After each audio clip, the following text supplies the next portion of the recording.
Just saying, it's a crazy time. You can't afford not to like black people. You don't like black people enough, you could become one yourself.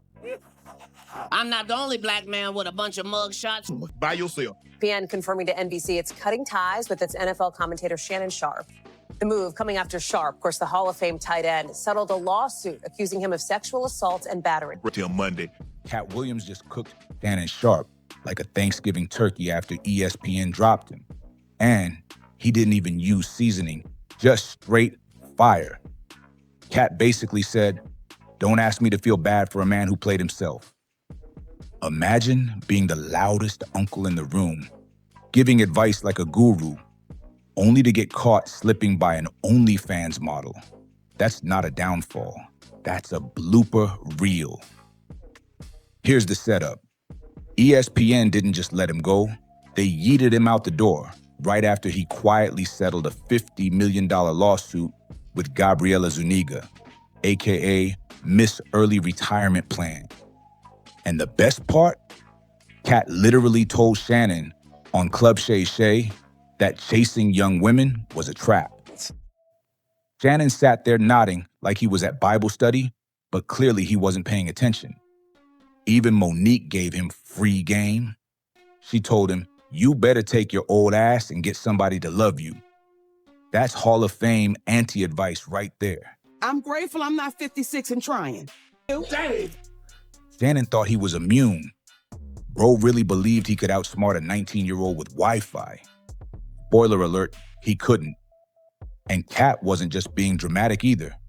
Insiders say he already knew Shannon was messing with Gabriela before the lawsuit even dropped. Katt saw the setup coming like a weather forecast. Shannon thought he was playing chess. Nah, bro was out here losing Connect 4 in 3 moves. Now, here's where it gets hilarious. Shannon thought paying millions would make it go away and save his ESPN job. Wrong. He gave away the bag, ESPN still fired him, and the only thing that disappeared was his credibility. That's not damage control. That's writing your own punchline. And Gabriela? Oh, she's the MVP of this whole story. The very next day after that settlement hit, she announced her retirement from OnlyFans. She basically said, "Thank you, everyone. I don't need y'all anymore. I just robbed an NFL legend." Shannon didn't just pay her off. He handed her a golden parachute. He lost his career. She gained generational wealth. That's not a relationship. That's a buyout. I didn't want bless his heart. And then the internet piled on like linebacker. Fans dragged him because this is the same guy who capped his daughter's wedding budget at $30,000, but dropped $25,000 a night on sheet fees with an OnlyFans model. How are you stingy at the altar, but generous at the hotel? That's not a father. That's a financial clown. One fan wrote, "He lost the little respect he had left."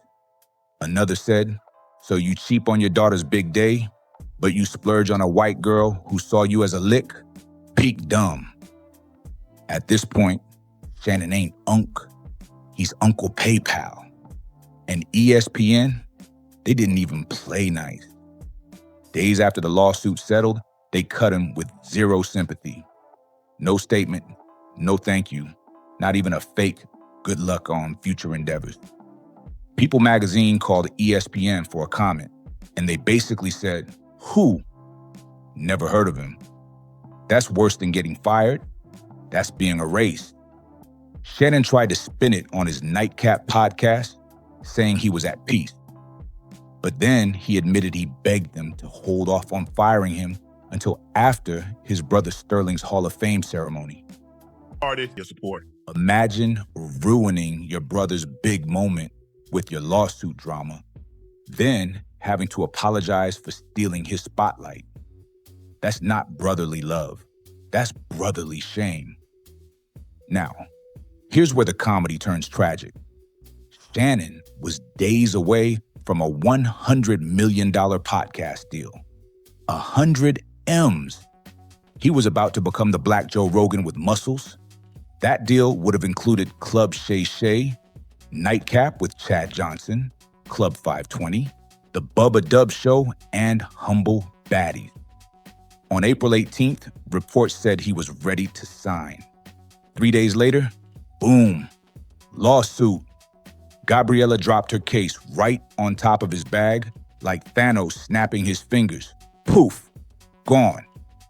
So instead of becoming a $100 million media mogul, Shannon became a cautionary tale with memes attached. Disney owns ESPN, Hulu, ABC, and half of Hollywood. So now he's banned from more networks than dial-up internet. Forget being blacklisted, Shannon's Mickey Mouse blocked. And who called it from day one? Katt Williams. Katt said it plain. Shannon had all the money, the spotlight, the power, and he torched it chasing clout with a teenager who played him like an iPod shuffle. Katt always says, I may joke, but I don't lie. And this time, he was Nostradamus with a perm. Now, Shannon's resume reads like a bad skit. Retired and OnlyFans model. Embarrassed the family. Lost ESPN. Lost $100 million and became Twitter's favorite piñata. Bro was supposed to retire athlete. Instead, he's out here retiring cam girl. That's not legendary. That's laughable. So here's the big question. Was Shannon's downfall all his own stupidity? Did ESPN do the right thing by dropping him like a mixtape nobody asked for?